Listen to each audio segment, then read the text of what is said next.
Hey everybody, Tool is going to press record. Did you press record? Request to record to this computer. Request host. I We're feel here like to I should. do we're here to do a video for you guys, but we just want to make sure that Tula presses record too. We don't know if it'll work. It never works, it seems to me. Request to record to this computer. You gotta say it in an AI voice, and that way it. In an AI voice, huh? A voice devoid Request, of all request meaning, host to record to the cloud. If not, don't worry, I can of all life force. get it from you. Just a generic, stilted, emotionless, Don't you vibrationless. love though when you call somewhere and they try to make this like they sense like it's like this AI, call center, and you call and they're like, "We're sorry, I can't hear you," and the person on the other line is like, "What the f-" And they're like, I don't think I understand you. Like it's just infuriating for me. Totally infuriating. All right, yeah, because they're holding the robot's holding its ground. It's like, no, The everything's number happy you or have lucky. reached has been Yeah. changed. Okay, so talking about communication. Speaking of communication, Tula and I are gonna go over Mercury today because I don't think we did that video yet. Yes. And if we did, this is a B. But I don't think we did. We did the sun and Nope, we moon. didn't do it yet. We did the sun and moon. Okay. So what we'll do is I'll start with the definition, very basic, kind of standard astrological definition, and then Tula will jump in with her insights, and then eventually we'll somehow get to all the different signs, and we'll talk a little about those and maybe some anecdotes, and talk about our experience of Mercury, the emissary of the sun, how it communicates the light of the sun and creates this interaction, seemingly dualistic polarity that we all kind of have with each other and we have with the verse. So we'll start with that. So Mercury is the emissary, the messenger of the sun. The sun is Yeah. the life force, and Mercury conveys it. And I'm going to start speaking about it. Okay, so because of this job of Mercury to be an interpreter, right, to be a translator of the life force energy, it takes on a very dualistic seeming role. So it creates this kind of dualism where it's attempting to create a reality, right? A reality taken from the sun's energy, and to present that reality. And so that reality is presented by this translation. So Mercury's always moving about. It's always making these translations of messages, but there's no ultimate reality that's being presented here. It's just a very specific tone of information. So it's presenting to life a map by which we can navigate our reality. But the map is not the reality. The map is not the territory. It never is. But we forget that as human beings. We forget that our nerve impulses are continuously translating all this datum, all this images into something meaningful. And so ascribing meaning to Mercury, or to reality is symbolic languages, is symbol making. We make symbols. So we make these symbols stand for reality because we can't hold on tight to what reality is, and we can't sit on it and stand on it. So we create these symbols, and these symbols they serve the function of creating these maps within us so that we're mirroring what's on the outside, or what seemingly the language we've created for the outside. So then we create this dualism. Then now there's this inner language. So there's not just this. What's a good example? My supplement here, right? This supplement, when I put it away, it also exists in my mind. So Mercury has to do with creating like this dual composition of reality. We're creating symbols to be able to communicate reality, but we're also dealing with this gap because these symbols are not reality. There's not a perfect translation. There's not a perfect correspondence. Our perception doesn't necessarily coincide with our symbols. There's not an easy correspondence. So Mercury serves as a bridge. It's how we recognize, Mercury rules children. So it's how we recognize that all of a sudden a baby will recognize at some point, I'm not my mother. right? And then so the whole dualism of the subjective and the objective is born. And then we start to realize, okay, this is me and that's them. And then so the bridge that's created is communication. And it's symbolic. It's a symbolic language. Communication itself is symbolic on its most basic fundamental level. And again, we're not translating anything real. These are what we're dealing with is visual impressions of reality that we concretize into images within us. So we have two levels of falsehood. We have the outside perceptual frame that we put on everything, and then there's the reflective inner symbols that we perceive in relation to that. So it's two levels already removed. Once language begins, we're already removed from reality, like by two levels. And what we're talking about is the impact of the pattern of light waves on our eye, on our retina. And it's just not on our outer eye, which perceives. It's also directly on our optic nerve, which can be stimulated by any type of light. When we close our eyes, when we go to sleep at night, we can still see colors and images if any light comes in, because that's how we translate. And so we're beings of nerve impulses. We're beings that are translating light, and it's the light of the life force of the sun. And we're constantly doing this through our nerve endings, which is our nervous system, which really is what Mercury is, as well as its octave, Uranus. It really comes down to our nervous system and how it's engaging with reality through sensory experiences, through sight, smell, sound, taste, texture, and the like. But now we know that our spine is almost like a sixth, seventh sense, like our spinal column. The energetics of our spinal column, that's the basis for our nervous system, that is also dealing with reality. And we're learning that that's a very powerful aspect of who we are and how we deal with reality. Now, this lack of correspondence creates a problem. And this problem is that deception seems to be always near. Trickery is always near when we're dealing with Mercury. And that's because there's no such thing as a perfect translation. So there's always room for trickery or deception or illusion. And that's because we can't communicate precisely. It's impossible. So when we communicate with other humans, it's easy to blame other human beings for being deceptive, or, oh, you didn't tell me this. I asked you this, you told me that, right? And it's because the nature of communication is such that there are so many different avenues, so many routes. It's like a maze. There's so many layers of which what do we want to communicate with each other? Like what aspect of life? What frame, what perceptual basis? It's I say this over and over again. There's nothing more difficult in life with human beings than communication. There's nothing more difficult. That is the most difficult thing, being able to convey your false perceptions and create a bridge with your false perceptions to another person's false perceptions. And I mean that by symbols, because the symbols in themselves is what causes problems.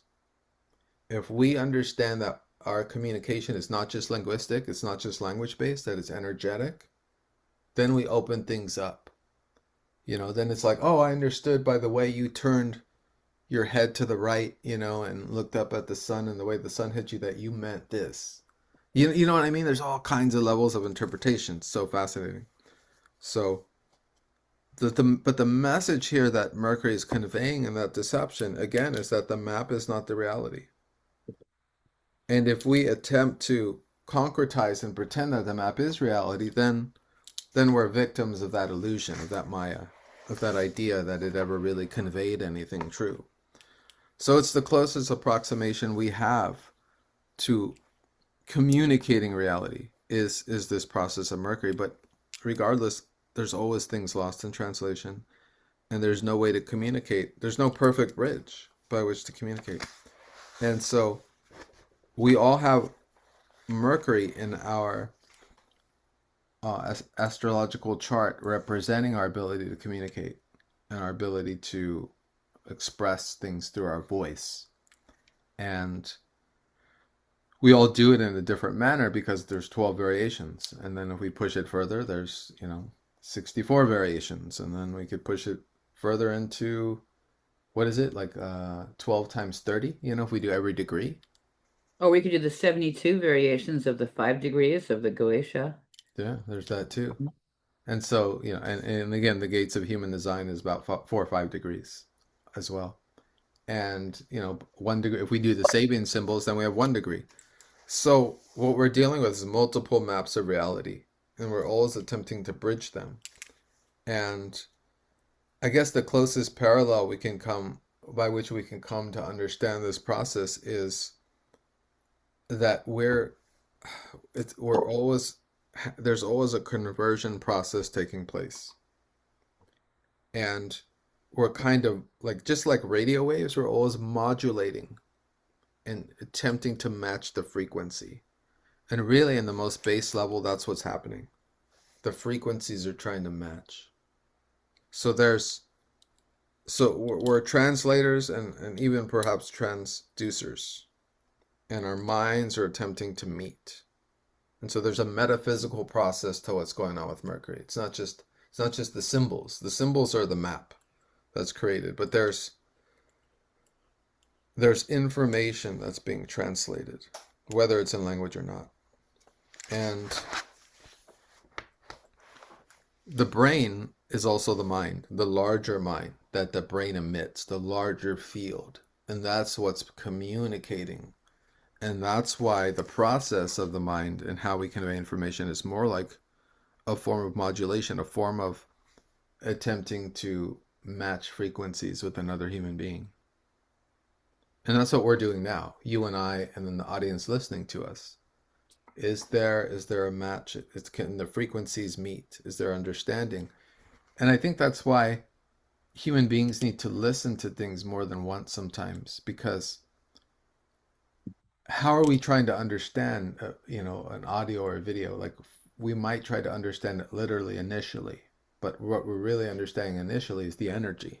We're attempting to translate the frequency and see if we can match it or if it matches us. And so there's a lot. I'm gonna stop there because I'm going a little too far, I think.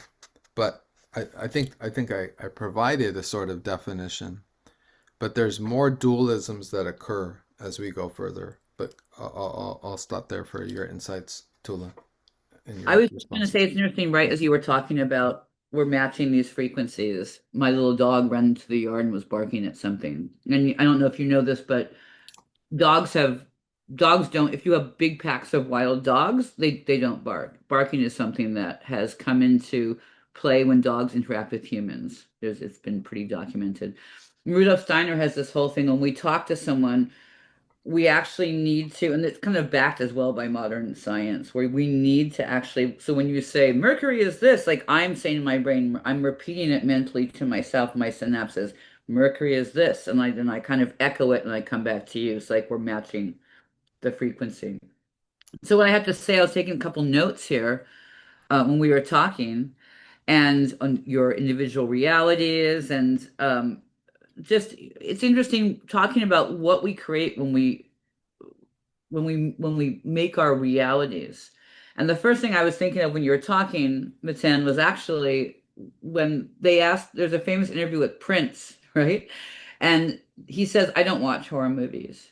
And they ask him why. And he's like, well, whatever you consume becomes part of you. And I don't like horror movies. So I thought of that years and years ago. And it does, because in a way, I can think of a few films I've watched that I wish I'd never watched. It does become part of your reality. And it's really interesting when we look at ways of like, is this really the ideal system that humans use to communicate? Like in the Kali Yuga, the Hindu, the Vedas, in the lower versions, we're in this really gnarly spot right now. And when I went to, I think my first herbalism workshop, I was like 17 years old. And someone asked, the instructor, how do we know like this plant, what plants are poisonous and what plants work? And the instructor gave this answer that really irked me. They were like, oh, well, in ancient days, Steve would go over and eat this mushroom, and if he dropped dead, they're like, okay, don't eat that mushroom, that killed Steve. But then Bob ate this mushroom and his elbow was better. Like it didn't make sense to me. And then when I read the Vedas, they talk about how in the higher Vedas you communicate with plants.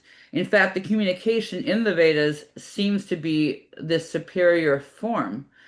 So the plant tells you what to do. Like when they ask the natives, in South America, to take ayahuasca, all these science dorks go down. They're like, well, how do you know to combine the plants? Because they're two plants, right? They're the coffee shrub. It's like a coffee shrub relative and a vine. They have nothing really in common.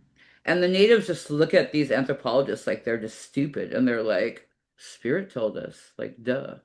So that communication, like, we probably are using an ineffective way of communicating. And this is probably another time for Meten and I to like go into, but our roots in the sea, the whole children of the sea.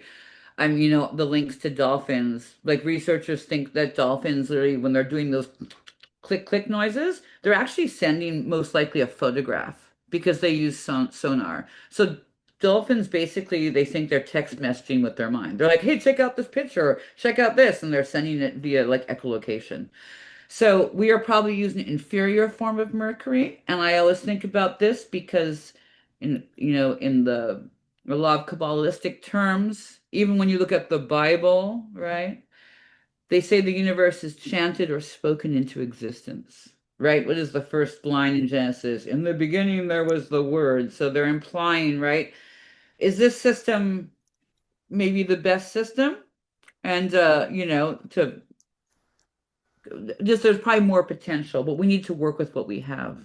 And so we're kind of, I guess, I want to look at like what is the limitations of Mercury, and then also like as Meten was speaking about, we tend to think in the pop astrology of how Mercury is just like hearing or speaking, but it's actually how we process information and how like if, for example, the sun we were Miten, you started off talking about how like Mercury is the sun's messenger, and I always forget about that. That's great. And one of the things that we were discussing previously, like in someone's chart, if their Mercury is really close to the sun, it's called like the Mercury is debilitated or it's in detriment because the sun is overshining it, right? It's like your friend is like, blah, and like no one sees you because your friend is just Yeah.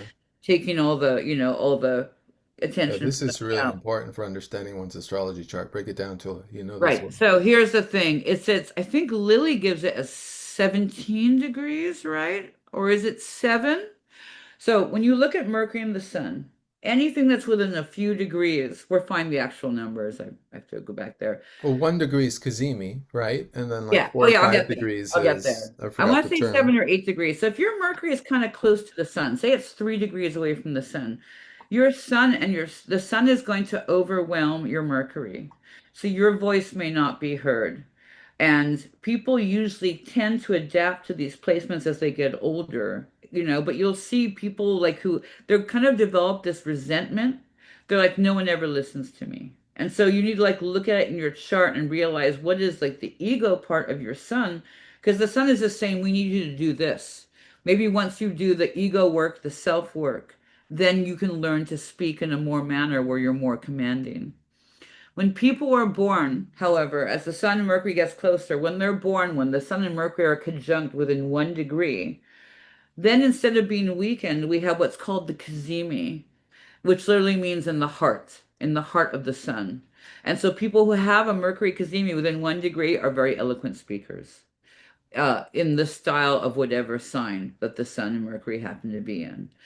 And when you see people, I'll give a brief example here when you see people whose Mercury is really far away from the sun, the Mercury basically, you see these people, they communicate in ways where they're not really influenced by others. They come up with their own ideas. They're usually very innovative, and they can think of really interesting solutions. And people are always like, "Oh, how did you figure that out?" Because the Mercury is operating with no agency to the sun. It's completely by itself and independent.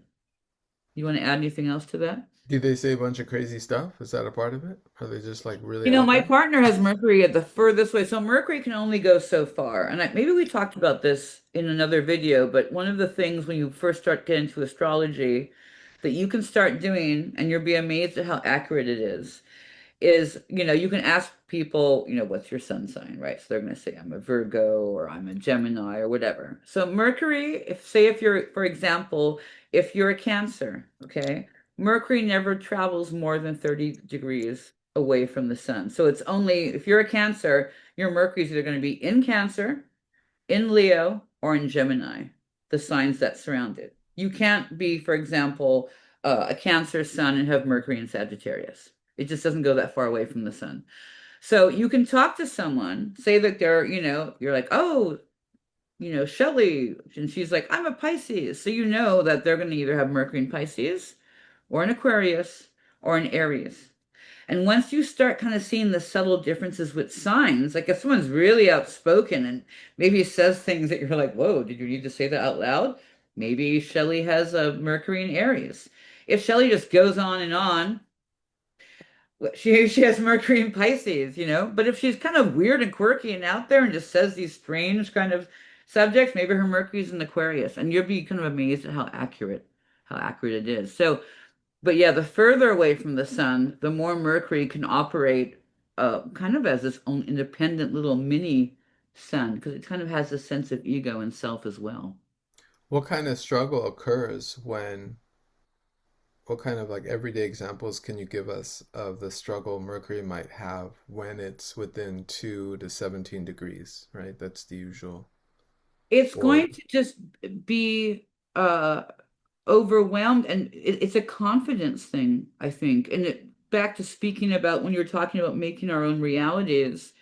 In reality, like you see people that have this Mercury, sometimes you see it where it's retroactive and it's retrograde and it's like, it's like retroactive. debilitated or retroactive. But It's a good those album. I people definitely really like have that. a really hard time. And usually the retrograde Mercury is usually a childhood issue that usually the person comes out of some point around the Saturn return.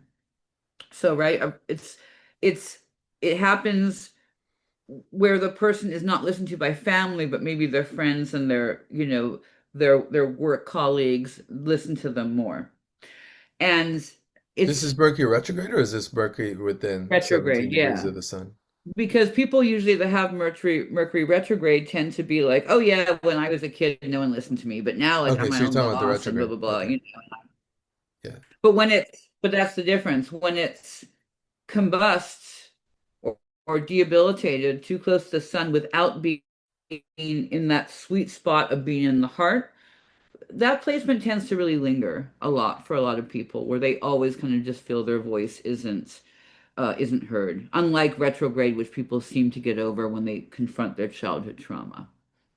That's been my experience seeing it in charts. Okay, thanks. What about like I've observed also sometimes there's actual like mutative kind of neurodivergent issues with expression Mhm. and with the ability to read and write and convey information that sometimes is apparent when someone has Mercury within 5, 6, 7, 8, 9, 10, up to 17 degrees with the sun.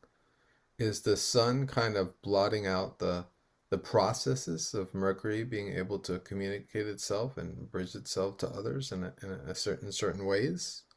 Now, this would create alternate forms of intelligent awareness, obviously, but Right. it might become readily apparent as learning disorders early on, correct? Right. And I think there's also that connection from my experience when I have clients who have this, because it just seems like maybe the sun work is more important. It does tend to imply some kind of trauma. And it's interesting because I was just discussing with someone about there's a book that's pretty great. It's called Take Off Your Glasses and See. I can't remember the author's name. And they imply the link to trauma and childhood trauma. And I've gone to an optometrist too, someone that has bad vision. I've been making my vision better, which a lot of, standard optometrists will tell you, oh, you can't do that, but many people have done it. And there is that link to seeing and, experiencing. There's a really famous study where there are these people that were born with cornea issues, and when cornea transplants became like part of everyday medical, Go ahead. I'm procedure. just going to put my light up. My light fell down to the ground because I was trying to plug in. Oh, no worries. Go ahead. So when these people who are blind, right, and they're, in their ages, they're older and they've already developed not being able to see, and so they've relied on their other senses, right? Suddenly, modern day science is like, oh, you have a corneal issue. We can fix that now. And they give these people, right, new corneas, and the people can technically see, right? But there's an example, they take them to the zoo, and the people are like, well, we can see, but they have all these issues with gauging like depth perception. Like they would see these airplanes in the sky and they'd be swatting at them like they were mosquitoes. They would go to this, they took them to the zoo, and there was like a big, they were showing them, look, there's gorillas in these cages. Do you see them? And they're like, we guess. Yeah, they're what you call brown and hairy, and but they didn't really connect with it. And then, later on, they're walking past a statue of a gorilla in the fountain, and all the people who are formerly blind but now can see are feeling it with their hands, and they're like, oh, and it has this mouth, and oh, blah, blah, blah. And so there's a lot of research that we need to have brain development that happens at the same time as we're learning, visually, and same thing with auditory issues as well. So I think learning development is, you can see where one of these areas is thrown off. And if your Mercury is debilitated, I think those people are the ones that need to focus more on their sun work, which is more, right, more work on trauma and really just who is the self, who is the ego. Well said. Well said. Thanks for that. And so let's go into the signs now. Let's Yeah. start with Aries. Start with Aries. All right. Mercury, I kind of mentioned it before, right? It's the first sign of the zodiac, so it's impulsive. It says things off the top of its head. If you have a friend that has Mercury in Aries, it's going to just be, I'm like, why did you say that? It can be sometimes publicly embarrassing, but it's an impulse, right? It's arising from Aries. So it's not like it's well thought out or meticulous. It's just this, it's the cardinal sign that leads. It's the start of the zodiac. It's the start of spring, and it's the start of new ideas, which is also important. If someone gets maybe offended by something that's an Aries and Mercury person says, it's you have to like look at the idea that they're bringing to you as opposed to whatever offended you about their statement. Because usually it's about the impetus for their sudden kind of rash speaking, right, is the more important thing to look at, not necessarily what they're saying. It's the idea. I'm It's going an to add to idea that. that reacts right away, and that's one of the beauties of Aries.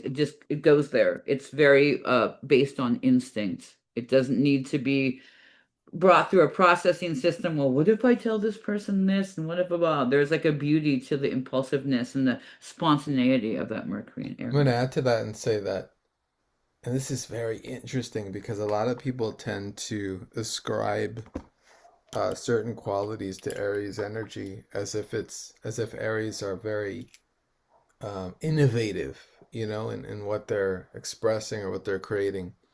But in a sense, there's no real innovation. And what I attribute to it is Aries is translating the energy so quickly and with such impact that it's almost reactive to the process. It's almost like a reaction It's like the because conduit in a way. yeah, and that kind of reaction because Aries is just so intense. It's just like instinctual expression. And because of that, it's the most sensitive sign. Like people rarely discuss this. They always think, oh, the water signs are more sensitive. No, no, no. Aries is the most sensitive because it takes information in and process and it communicates that information in a reactive manner where it's just immediately brought back out. And so the insights of someone with Mercury and Aries is profound because it's not reflected on. Not to say that a Libra Mercury can reflect on things and convey its own brilliance, but Aries is going to convey it, with fire, with intensity, with quickness, and it's just a reaction. It's just kind Which of is like a nerve impulse which is why I think response. people that any Aries placements, but especially the Mercury, if you have Aries placements or you have a friend that has Aries placements, one of the things that Aries is really best at and practical, it's very practical skill, is if, say, your friend that's like an Aries Sun, Aries Mercury meets someone right away and they're chatting with someone and you're at a party and then they turn to you and they're like, I don't like that person. It's like their gut instinct is going off this very primal conduit. Like it's just instant. And they're usually correct. It's a sense of intuition that comes with just the quickness of it, like the Mercury like quicksilver speed of it, as opposed to like, Mercury in Virgo is very, methodical and is going to tell you exactly why they don't like this person. But Aries is just going to pick up on this feeling that it doesn't mesh with them and just express it right away. Yeah. Okay. So Taurus, Mercury and Taurus. You start with Mercury and Taurus, we're alternate back and forth. I'm not gonna do Mercury and Taurus. No, Go ahead. I'll do. I'll do. I'll do Mercury and Gemini. you don't want to sun shame your Taurus placement there. Mercury and Taurus is like, man, okay, I just gotta say it. Those people are fucking stubborn. They're stubborn. They're hard. They're they just get set. It's one of those. If you kept someone who had Mercury and Taurus like in a cave for their first 15 years of life, okay, and they read in the book, oh yeah, the sky is like green or whatever, and they go outside and the sky is blue, like they wouldn't, they would you'd be like, look, the sky is blue. Can't you see it? They're like, no, it's green. It's the most stubborn placement to get people to admit that they were wrong. And I'm sure with like, Taurian placements, of course, I think it's the most difficult Mercury to have because it's hard sometimes, right? Because it's not just your voice, like we were talking about earlier. It's how you communicate and process. So sometimes it's hard to assimilate new information when you have, Mercury and Taurus. People that have Mercury and Taurus do really well at, kind of being these stoic kind of figures that are really there. They're good at comfort. Taurus, is this solid fixed earth sign. They're good for laying down a foundation. If they're, at a place where they have like their spiritual workplace is clean, shall we say, they're excellent teachers because they can let you lay down like a good foundation. They're excellent teachers because they take the spark of Aries, of whatever innovation has come forth, and they carry it through in a manner which others can understand. Right. They're Without like the bridge without of them, that those fire thoughts would from just be keep Aries. on going. Yeah. And that's the power of Taurus energy, is it takes what Aries creates and it can just make it communicable to, not communicable, but rather just create a hard line, create a gradual way, grounded way to understand it. And then of course Gemini will communicate it. Um, Yeah. If you're having a freak out about something and you know you're being irrational, find your friends with Mercury and Taurus because it's a fixed earth sign. They are the most grounded, you know? They're going to help anchor those thoughts into reality and help you calm yourself down and, really bring that influence, I think what's what not talked about as well, and I think I'm thinking about gate 24 in the human design. It's a Taurian gate, and it's the one, it's an individual gate right here in the body graph. And I think another thing, and I think this is what you were conveying, but I'll just say it in another way, is the mental power of Mercury and Taurus.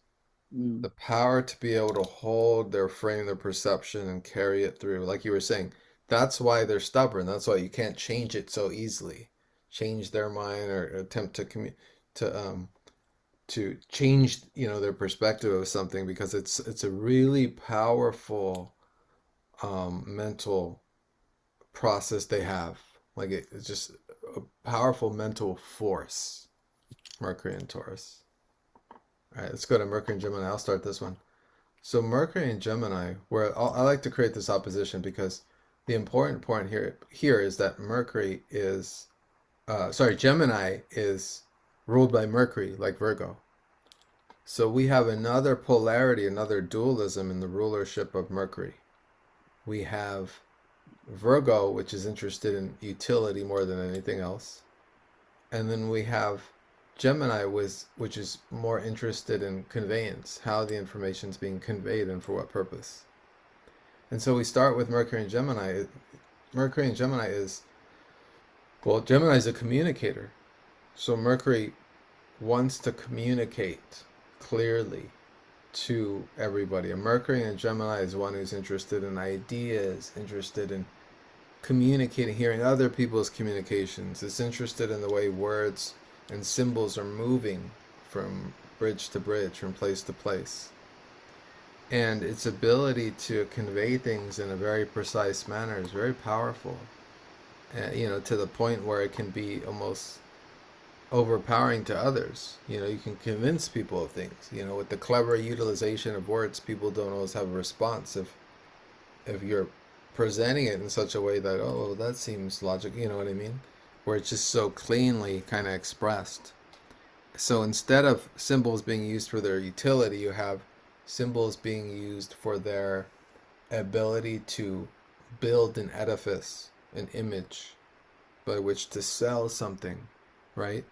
A Gemini Mercury can convince you of, whatever it wants. If it wants you to buy this product, or this is a very cool thing, you should do this. Like a Mercury and Gemini can sell you the correct words that will have the correct shift in your mind so that you'll be sold by the idea.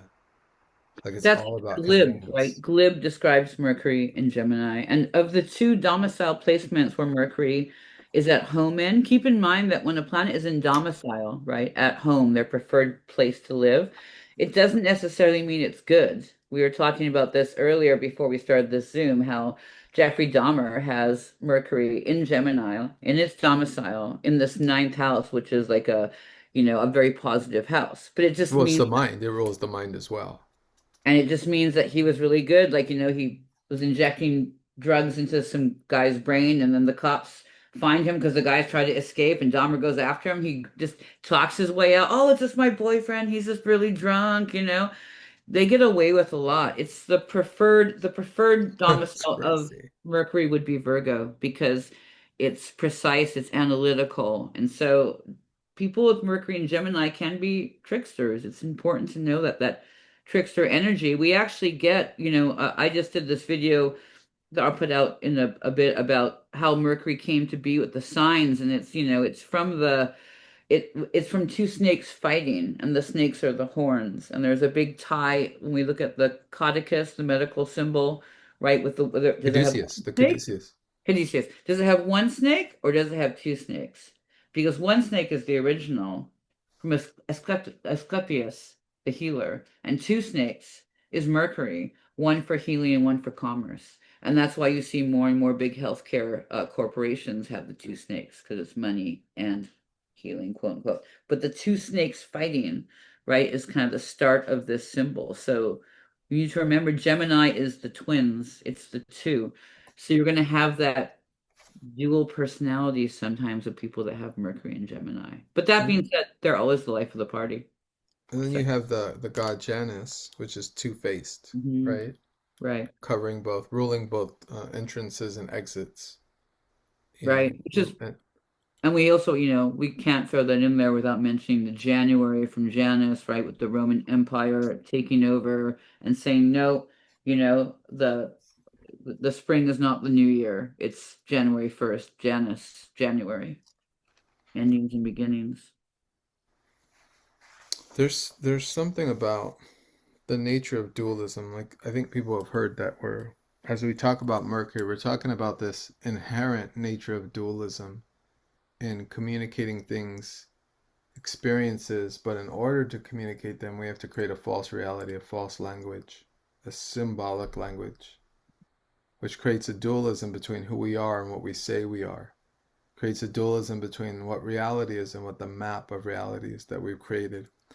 And I think real wisdom is born and real understanding and knowing this is born once we start to understand and remind ourselves that what we're using to communicate is, it's flippant. It's just it's just conceptual. And concepts are not reality. We're just using concepts. But reality is inherently not dualist at all. We're all in each other's field. And this field's all connected all the time. We're never not connected with everything around us. So I think it's really important to say that so we understand that. But now let's move on to Mercury in Cancer. Cancer. So tell us about Mercury in Cancer, Tula. Mercury in Cancer, I feel like is the trickiest Mercury sign to pin down because if the person has is a Cancer sun with a Cancer Mercury, then it's easy to see. The person does talk a lot about like the advanced, I would say, Mercury in Cancer brings the inside outside, right? So the same way that you see a lot of Cancer placements, it's all about the home and creating this environment. It's just about creating this like safe space. When people feel confident enough to do that, people with Mercury in Cancer will bring out these ideas that that they really come from this place of being safe and being able to express these ideas. And that being said, when people have Mercury in Cancer, they're not going to be the kind of people that you meet like at a concert or at a party, and they're going to suddenly tell you all their their deepest secrets. But if you know someone that has that and they present kind of these pearls of wisdom, they really are these pearls of wisdom that have been generated from because Cancer needs to be in the space and able to express itself. It is the crab, it's basically a water sign that's full of emotion. And so when they say these things, there's profound things that a lot of people really recognize that they're speaking from the core of who they are, of their spirituality as a human being. And they can Yeah. also be very, I mean, it is the sign where, of the mother, the womb, it rules the womb and the female organs and, the stomach. And so it's like your gut, it's your intuition. So people that have Mercury in Cancer really need to listen to their intuition. It's always correct. And if you have Cancer placements, it's really important to notice that like if you're out doing what you're supposed to do these days, working 9 to 5, going to your friends like, event, going here, going there, you're going to feel really disoriented because you need that home base to connect and you need to really listen to who you are. It's not uncommon for people to have these Cancer placements, to have health issues when they're kind of forced into this fast, like life in the fast lane type lifestyle because they're not meant for it. And they're not meant to speak like that either. They're not meant to just have chit chat and they're very intuitive and it's very deep and it can be a double-edged sword in a way for them. A double-edged sword because, the shadow Doesn't of really, Cancer is to, yeah, Mercury in Cancer, like, are you going to have this? It's going to be hard in your career, for example, to just kind of make pleasant chit chat with people. Um, you need to have like a really safe spot. Maybe, a lot of people with cancer have issues working full-time jobs, which, probably none of us should be doing, but some of us can handle it better than others. But yeah, the Mercury, generators. The generators can handle it. right, right. But Mercury in Cancer just needs that connection always to its home, to its domicile, for it to speak the truth. So does that bleed over into its shadow nature, which is that it needs things on its own terms, which is kind of like almost saying it needs its own symbolic language. It needs its own surroundings. It needs to have some modicum of control over Yeah, reality, whether it's an illusory form of control or not. It needs to have some sort of control. I would agree with that. It has that control. Although the only thing I would say it's probably not an illusion for them because they're very it's either like it comes from emotion or it comes from outside. It's very internal, right? Either it comes from you or it's just static from other people talking. I would say Cancer and Mercury. So let's go into Mercury and Leo. So Mercury and Leo is fire. Again, it's a fire sign and it's fixed. So we have fixed fire here.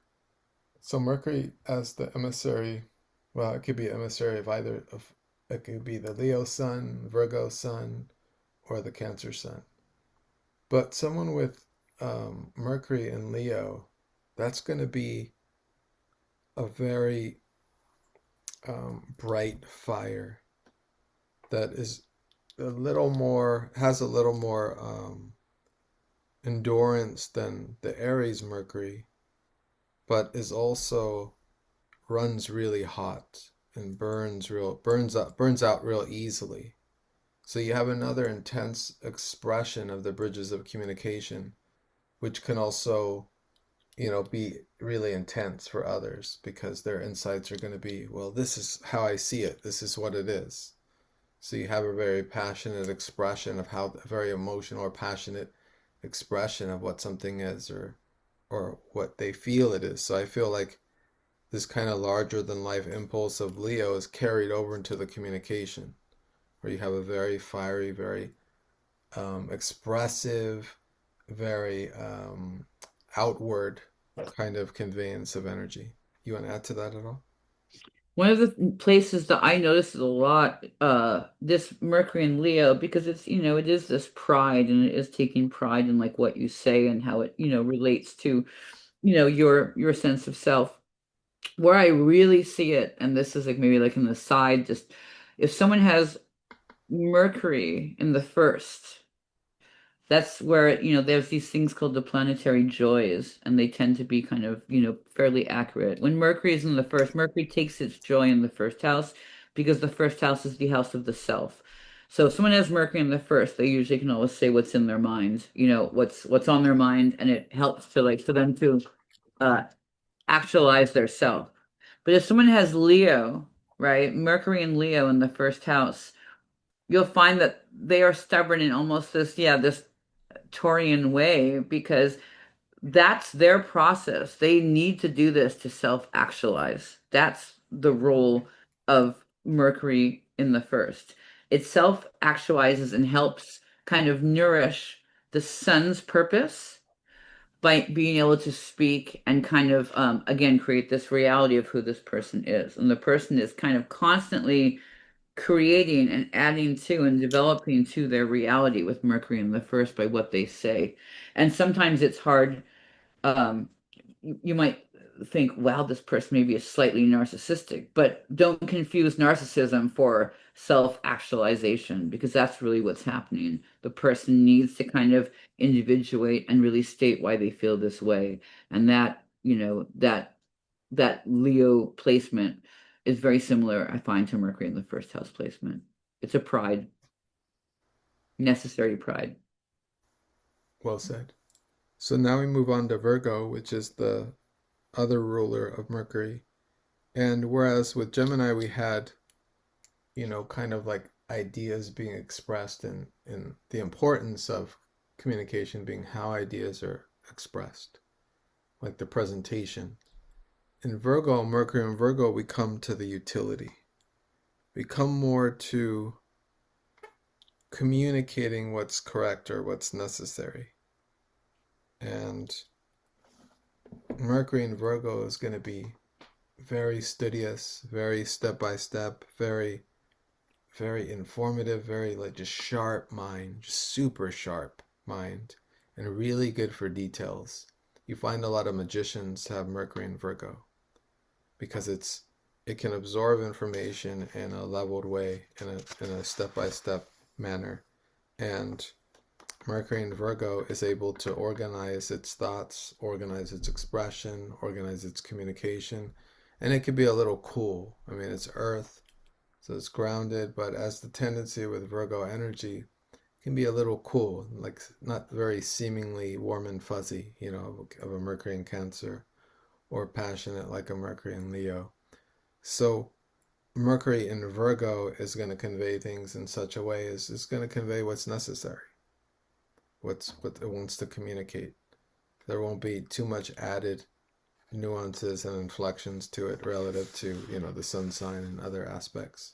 Do you want to carry forth with added insights, I Jenna? always say Mercury in Virgo is like when you're in a, say you're in a foreign land, you don't speak the language, and you can't just work from the like your basic like hello, how are you? And you have your little phone device, and the person's all blah, blah, blah, blah, blah, blah, and then it just comes across in English. Oh yes, go here. This place is great to eat breakfast at. Mercury and Virgo takes all the information and puts it into data. It crunches the numbers. It makes things understandable for everybody. If you have some, talk, for example, you could have someone at Mercury and Virgo take notes on a subject, whether it's like an esoteric talk or a talk about geography. And even if it's above some people's heads, Mercury and Virgo is able to take all this data and basically put it into like the universal language that makes sense. They're excellent editors of books. They can make things palpable for like the layman or laywoman or whatever. Like they're really good at taking the information and making it understood by others. And so these are like the people you want, yes, they can be magicians, but they can also be great accountants, they're taking the numbers, they're running them, and then they produce the data at the end, and it's correct, it's methodical, and it needs to be very precise. No room for Moving to Mercury and Libra. Mercury and Libra I find fascinating because it cares more about the other person's ideas than its own sometimes. So it's like the opposite of Taurus. It's like it may have information to convey, but then it hears someone else's insights and says, well, I can take that into consideration. I could fit that in, or maybe that makes more sense than what I said, you know? So you have, the obvious kind of sensibility of Libra, which is, oh, but what about you? What do you think? What do you want to say? And usually that kind of Libran energy is superficial, but the thing with Mercury and Libra is also the struggle to make a decision. You can see all sides kind of very clearly, Mercury and Libra, the scales. But it doesn't mean you don't get caught up sometimes with the imbalance of those scales. I mean, just like any Libra placement, you can fall into like one particular side is how it is. But usually with Mercury and Libra, you have a highly reflective mind, a mind that's able to take in paradox, similar to Mercury in Gemini and Aquarius. Sorry, um, yeah, Mercury in Gemini or Mercury in Aquarius. The air signs have this fascinating quality where they can take in the paradox of things, and really take dualisms and dissolve them and see things for what they are. They have this access to that. But yeah, that is the struggle for Mercury and Libra because it can see everything kind of, how this can work, but that can work also. It can see everything in the same light. It's not biased towards any one perspective necessarily. But I think moving through its process, like any Libran placement, you're dealing with the scale. So you're dealing with, well, I went to this extreme, now I'm going to go to that extreme so I can understand both sides. So you have a very explorative Mercury with Mercury in Libra, Mercury in air, and an air sign. You think that they would, it's interesting because Mercury and Libra, you always think, oh, they'd be great on a debate team, but they're not because they're too empathetic.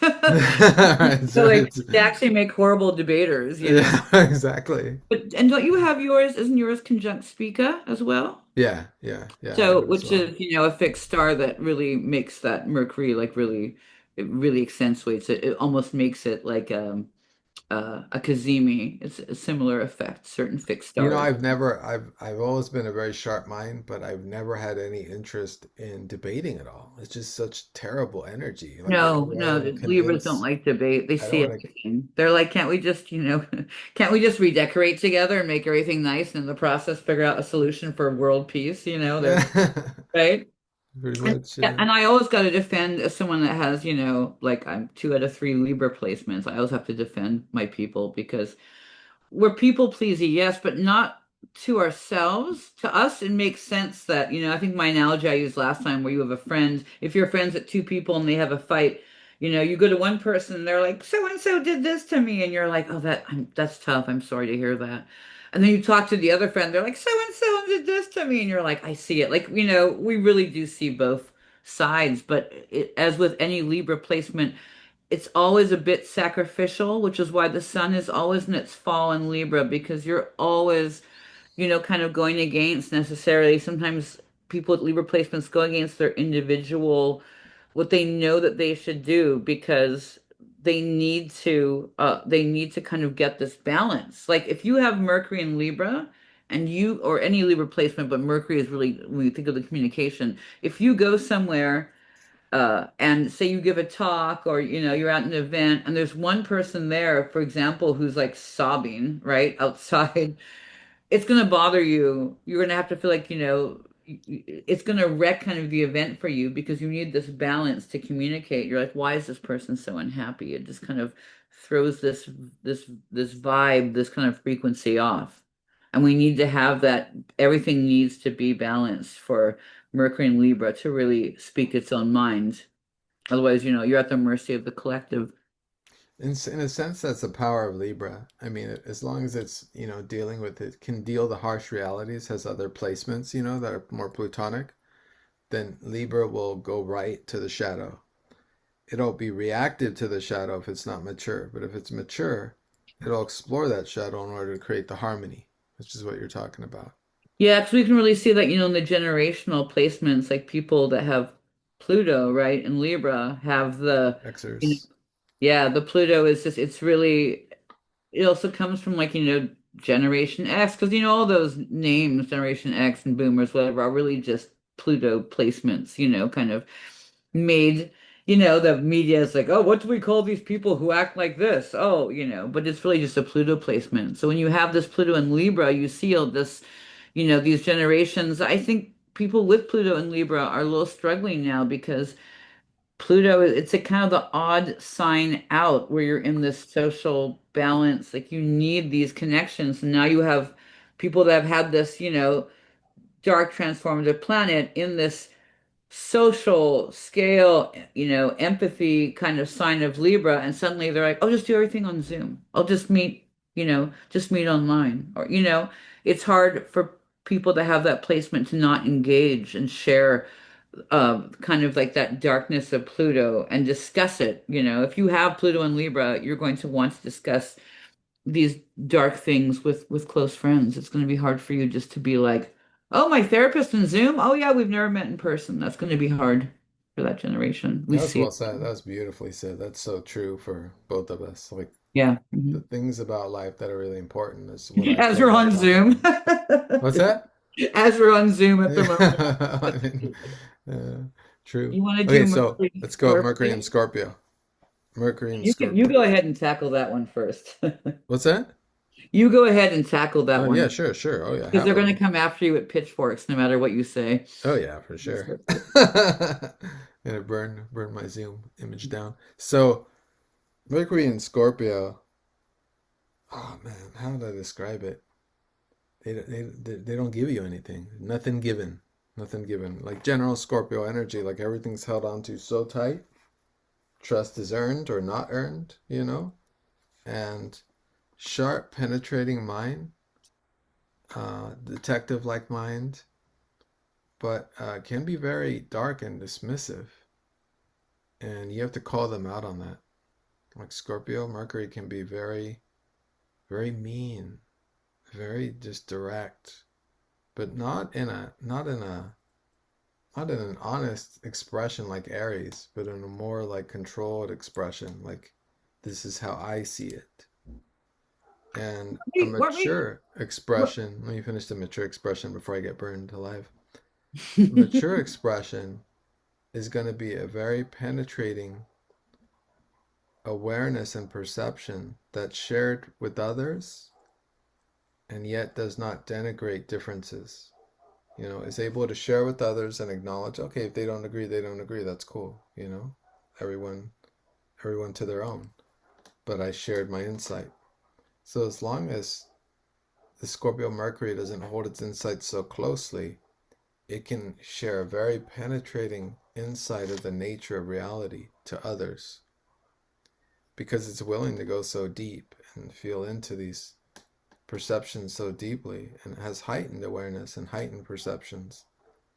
So as long as it's willing to do that, is it's matured enough to trust and to find its people to create those bridges with them so it can convey that information, then it's a very powerful mind to have. But if it's stuck in its immaturity, then it's controlling the information and presenting it in such a way that other people agree.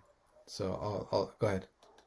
Oh, I was just going to say this one example, and I believe it comes from a chart of one of your clients. Really just comes to mind with this because my experience at Mercury in Scorpio is that it can talk about the taboo. And the example I was thinking of is, do you have a client that had Mercury in Scorpio in the 10th house of career and they were a death doula?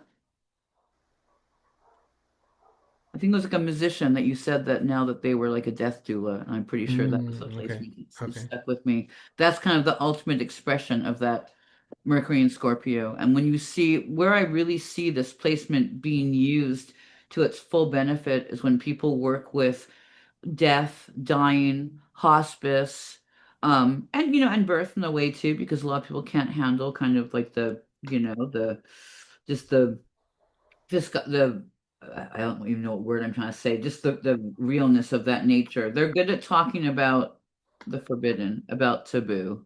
They're good at making people understand these dark topics. And so I find that Mercury and Scorpio does best when it's used in conjunction with a career. If you have someone as Mercury and Scorpio and they're like a therapist, for example, I don't think it's a good placement because they're going to make their client go deeper and darker than the client is maybe ready for. But they're the fixed water sign. Like they're swimming in the swamp. And so, you want the conditions that Mercury and Scorpio is suited for to be these dark kind of murky issues. You don't really want them, being like your guidance counselor. Well said.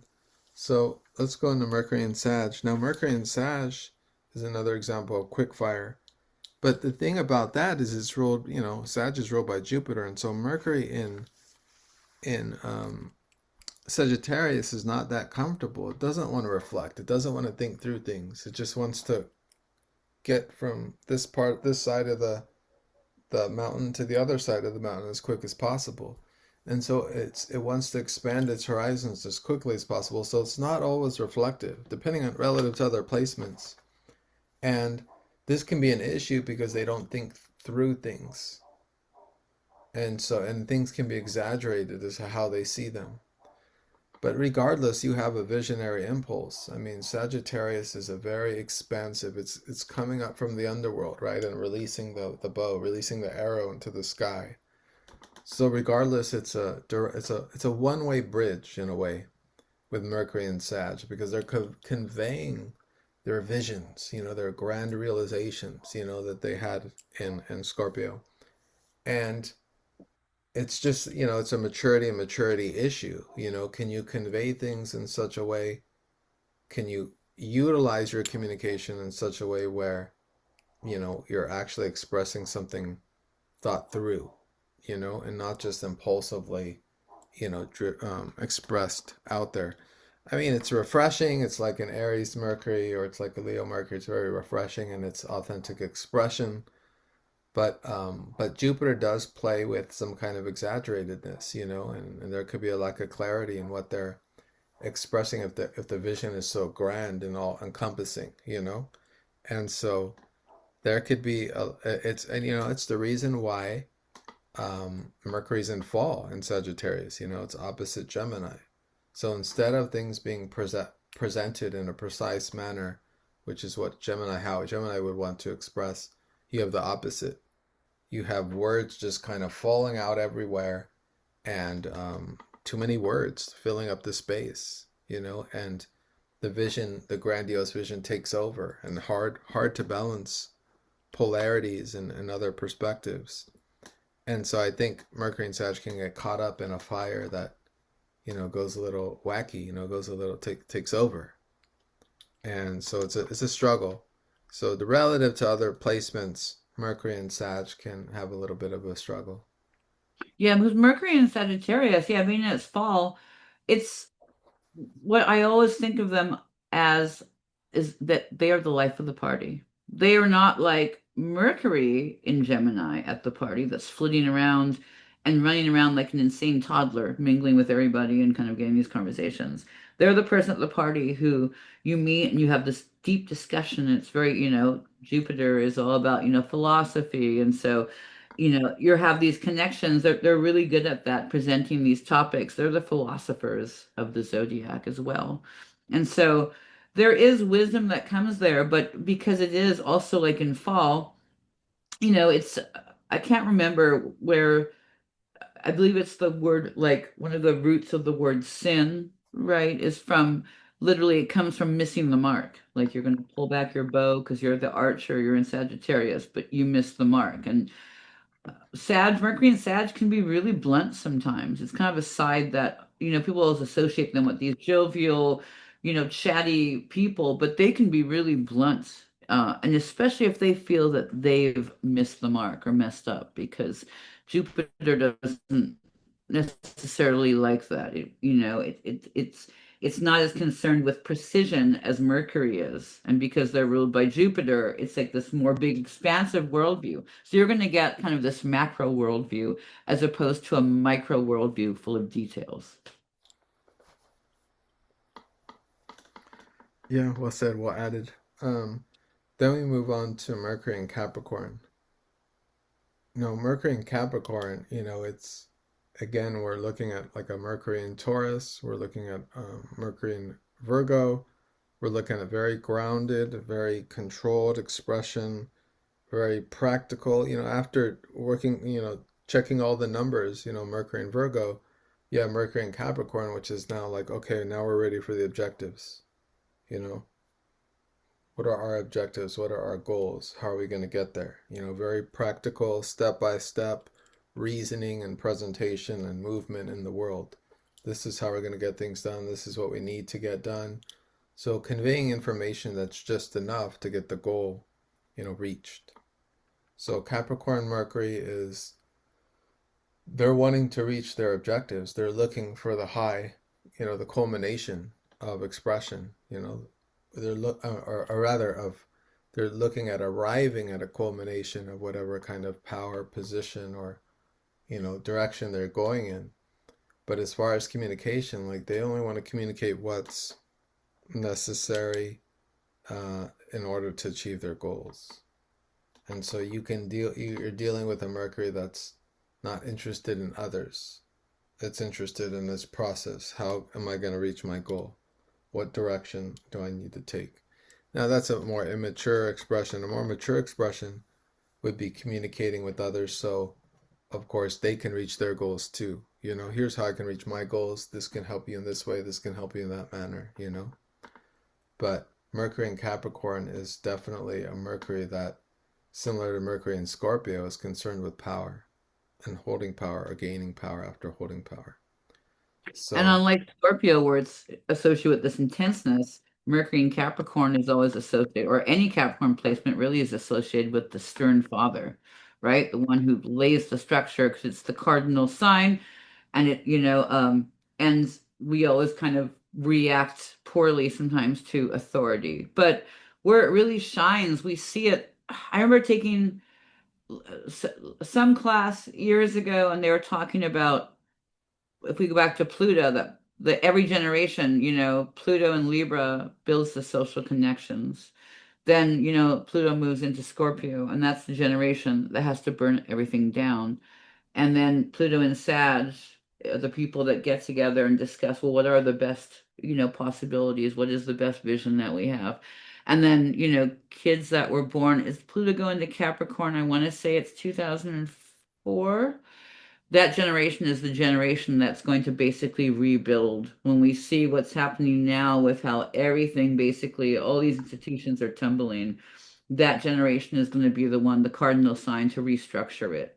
So Capricorns get such a bad rep, but they are essential when it comes to providing the structure and the idea of how to rebuild it, because they are this cardinal sign. They're the initiators of this structure. well said. Um, Mercury in Aquarius, just very, very impactful influence of Saturn and Uranus. in that sign is just it does create a certain form of brilliance, and it has to do with we have the movement from Gemini, its ability to articulate things in a precise way, to Mercury and Libra, which is able to reflect and see the bigger picture and really reflect and see all things in their place and transcend paradoxal dualisms and polarities. And then we arrive at Aquarius, which is a grand vision of the collective. What is needed. So the Aquarius Mercury is a visionary. It could see over the whole structure that Capricorn has created and see, okay, what's necessary. And it will get that insight to innovate and create something new, needed, and to be recognized for the collective. And it's such a kind of unique expression of thought that sometimes there is a struggle with Mercury and Aquarius is to communicate with others. Because again, you have a very powerful mental energy that needs its own process and can suffer in trying to communicate that process to others. Because it's not always it doesn't need to be communicated in its full grandiosity. It just needs to be communicated in such a way where it gets the message across to others, like this is the vision we're building, you know. This is the vision, that's what it is. That's it. And so it's a very mental vision, it's very airy, it's an air sign. So it needs to it's waiting for the fuel of the spirit, which comes when we arrive at Mercury and Pisces. But I Aquarius would say Mercury really is quickly very though, Mercury and Aquarius, they get this reputation for just being like, the voice of the social collective and what's for the greater good. But, the Mercury in Aquarius, whereas the sun can be really what people with the sun in Aquarius really can be they can devote themselves.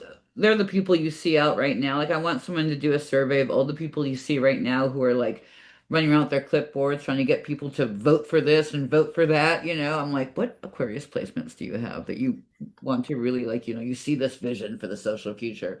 And sometimes that Mercury in Aquarius, you'll see tech workers with it, and it's really they're kind of going along with the social collective, the unconscious collective. They're like, I must make all this tech to make the world better. So sometimes you see it really, really struggle in there. And then sometimes you see these Mercuries in Aquarius that are really far away from the sun, and those people are really quirky. They're quirky.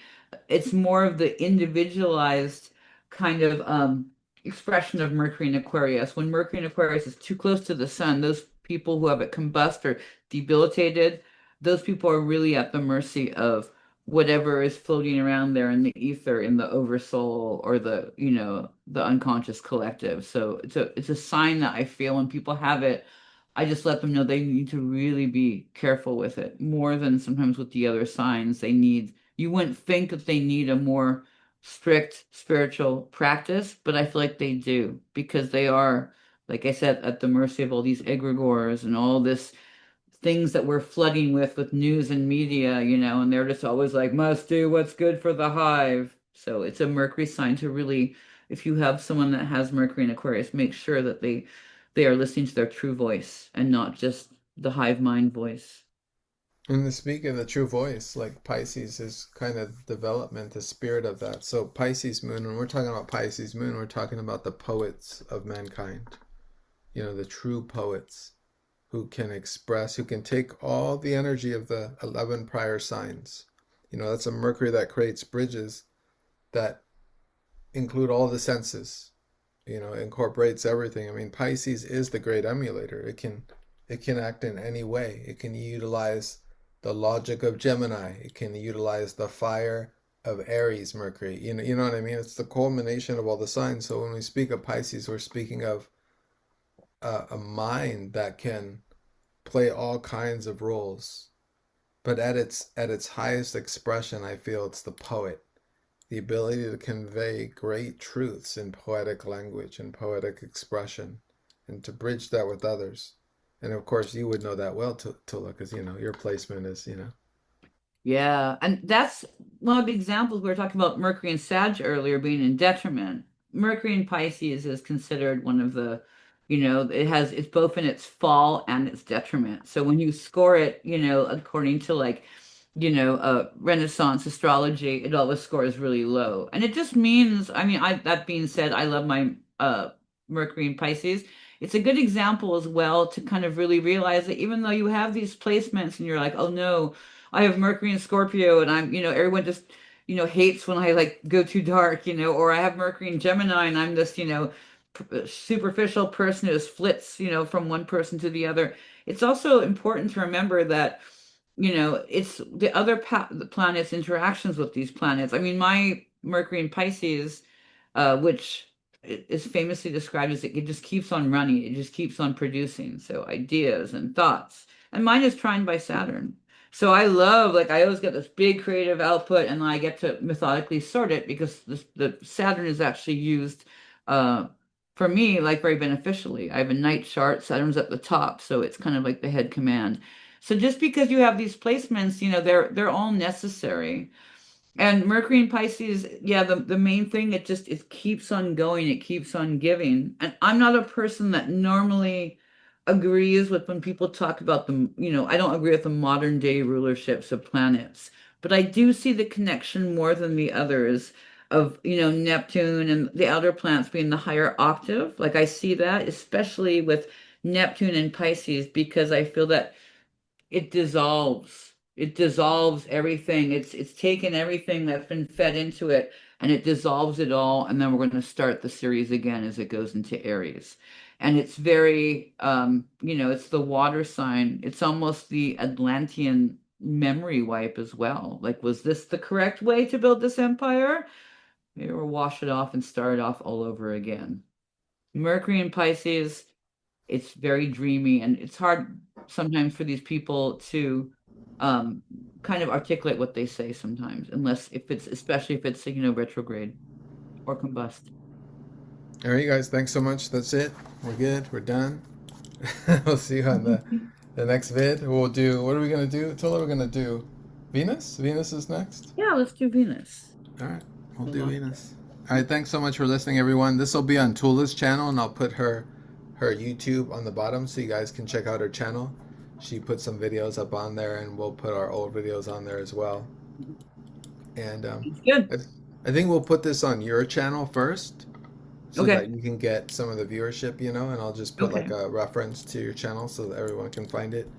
And yeah, we'll leave it at that. Till next And time. we're do it all before Mercury basically starts to go into the shadow where it goes into retrograde. In Pisces on In February Pisces. 26th. Wow. I want to do a video on that one because Mhm. that's gonna be a morass. That's gonna be a swamp.